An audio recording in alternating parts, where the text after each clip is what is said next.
अगर कोई विषम संख्या है 5 से गुणा करेंगे तो उसके पीछे कितना आएगा, 5 आएगा, यानी उसका इकाई का अंक जो होगा वो 5 होगा। बस इस बात को ध्यान में रखना है। अब मान लीजिए 12 को हमें 5 से गुणा करना है, तो 12 का आधा करेंगे कितना होगा, 6 होगा। तो हम लोग क्या लिखेंगे, हम यहाँ 6 लिखेंगे और एक 0 हम पीछे लगा देंगे। फिर उसके बाद हम 44 का आधा करेंगे, तो 44 का अगर हम आधा करते हैं तो कितना होता है, 22 होता है। और फिर उसके बाद हम उसमें एक 0 लगा देंगे। अब आ गया हमारे पास 124। अगर हम 124 का आधा करते हैं तो 12 का आधा हो जाएगा हमारे पास 6 और 4 का आधा हो जाएगा 2 और एक 0 हम लोगों ने पीछे लगा दिया। यानी ये जो संख्या दी गई होगी बस इसी को आधा करके पीछे 0 लगाना है। अब मान लीजिए कि 1054 लिखा हुआ है, तो 1000 का आधा होता है 500 और 57 का आधा हो जाएगा हमारे पास 27, यानी कि हमारे पास क्या हो गया 527 और एक 0 पीछे लगा देना है। यानी किसी भी सम संख्या को अगर 5 से गुणा करना है तो फिर हमें क्या करना होगा, उसको आधा लिखना होगा और एक 0 पीछे लगा देना होगा। अब हम देखते हैं कि आखिर किसी विषम संख्या को 5 से गुणा करेंगे तो भाई आखिर क्या आएगा।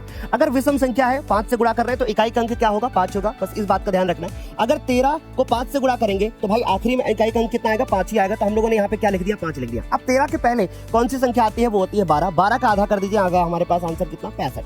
अब मान लीजिए कि हमें 5 को 47 से गुणा करना है, तो इकाई का अंक हमारे पास क्या हो जाएगा, 5 और 47 के पहले अंक आता है हमारे पास 46। 46 का आधा कर दीजिए, कितना हो जाता है, 23 हो जाता है। फिर उसके बाद अब हमारे पास कितना लिखा है, 113 को 5 से गुणा करना है। अगर हम 113 को 5 से गुणा करेंगे, इकाई का अंक कितना आएगा, 5 आएगा।